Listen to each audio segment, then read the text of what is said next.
in the last example, the parameterization method and Stokes' theorem kind of came to the same amount of work. That would not be the case for this example. So we want to look at the plane z equals 3, but with the boundaries -1, or the absolute value of x is less than or equal to 1, which means -1 is less than or equal to x, which is less than or equal to 1. And if the absolute value of y is less than 1, that means -1 is less than or equal to y, which is less than or equal to 1. That's 4 lines on the sides of this curve. And so you would need 4 parameterizations. And that's just terrible. So 4 different parameterizations, yuck, yuck, yuck, terrible. So that means that Stokes' theorem would be easier in this case, significantly easier. All right, so let's use Stokes' theorem. Now, to use Stokes' theorem, we need several things. So the first thing we're going to need to find is n, our normal vector. Well, it doesn't need to be the first, but it has to get done at some point, so I might as well do it now. Okay, so to find n, you need w. W is z minus z of xy, because we always assume we're doing upward.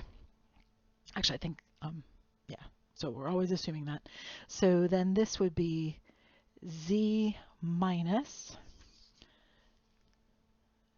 3, because our z of xy is right here, right?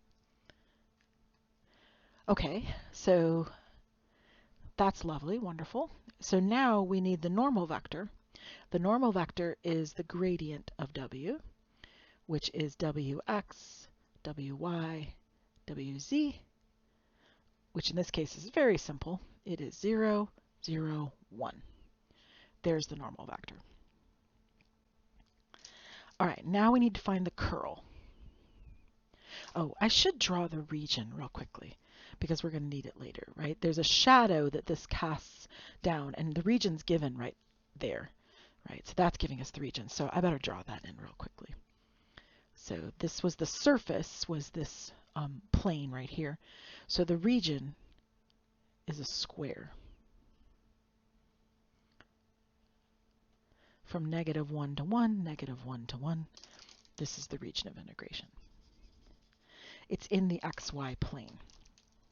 So it's the shadow that's cast down here by that piece of plane up there. And so the region of integration is down here.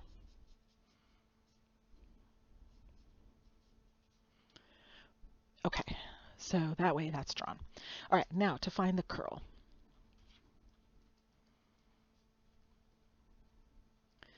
That's going to require us to find the cross product of the del operator and our vector field. All right, so let's start by writing out the cross product. So I, j, k. So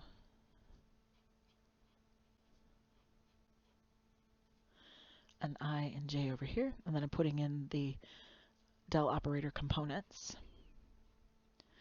And then our vector field was x squared minus y squared, z squared minus x squared, and y squared minus z squared.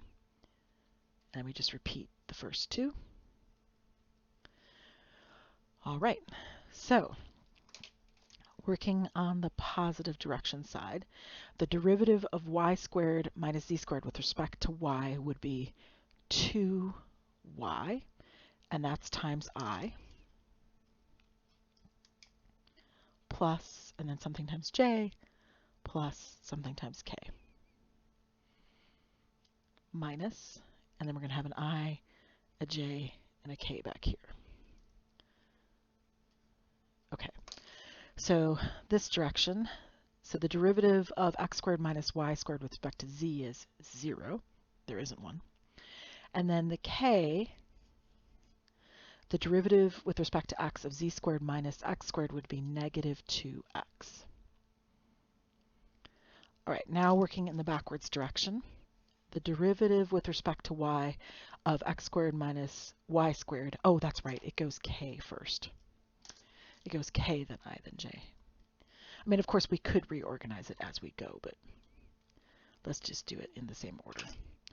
So k is first. So it'll be -2y.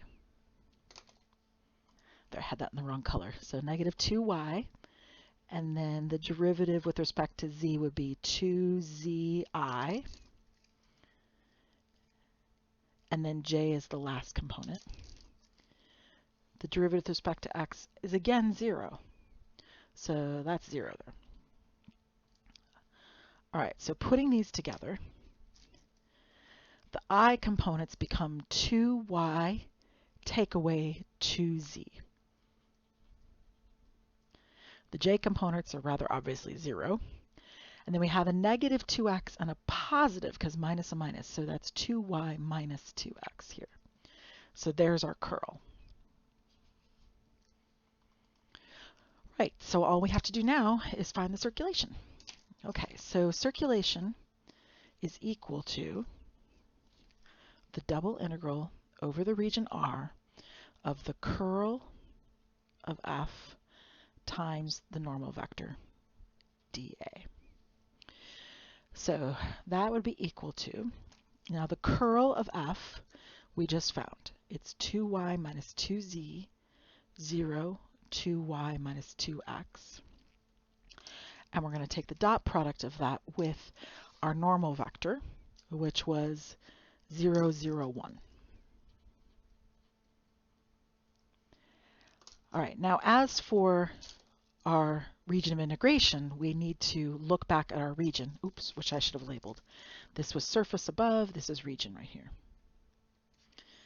So we have to decide if we're going to go vertical or horizontal. It doesn't really make any difference, so I'll do vertical, which means that I'm going dy dx if I go that way. And this is a square, so it really doesn't matter. It's negative 1 to 1, negative 1 to 1. Everything's numbers. All right, so then we just need to find that integral. So this is the integral from negative 1 to 1, integral from negative 1 to 1, sorry, the integrand. So when I multiply all this out and find the dot product, I'm only going to end up with 2y minus 2x dy dx. All right, well, the integral with respect to y would be from negative 1 to 1 of y squared minus 2xy. And we're taking that from y equals negative 1 to y equals 1. So that would be the integral from negative 1 to 1 of 1 minus 2x when I put in 1 minus, again 1, because I squared negative 1, it becomes 1, and then plus 2x. Which means I'm taking the integral from negative 1 to 1. Oh, I'll just put it down here.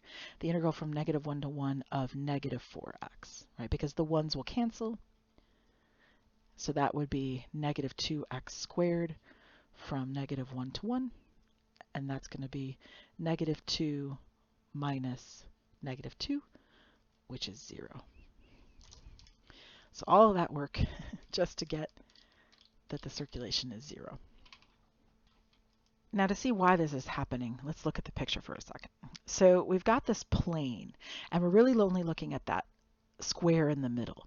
But what you really want to do is look at the vector field and see, is the vector field moving at all with the circulation that has to be happening on that border? And the answer is no, it's not. Look at all those vectors. They're pointing through that plane. They're not pointing along with the surface at all, or along with the boundary curve. Right? So that's why that's happening, right? The vector field is not helping at all along the circulation of that boundary. And sure enough, I was right. Maple comes up with the same answer that I did. And I just wrote down what that's telling us, right? The vector field was not helping, right? Circulation is a measurement of how much the vector field is helping push along. In this case, push along the boundary curve of this plane, the surface. And the answer is that vector field was not helping at all. That vector field was kind of running across the surface. It was not running with the boundary of the surface at all. And so it ended up giving us a circulation of 0.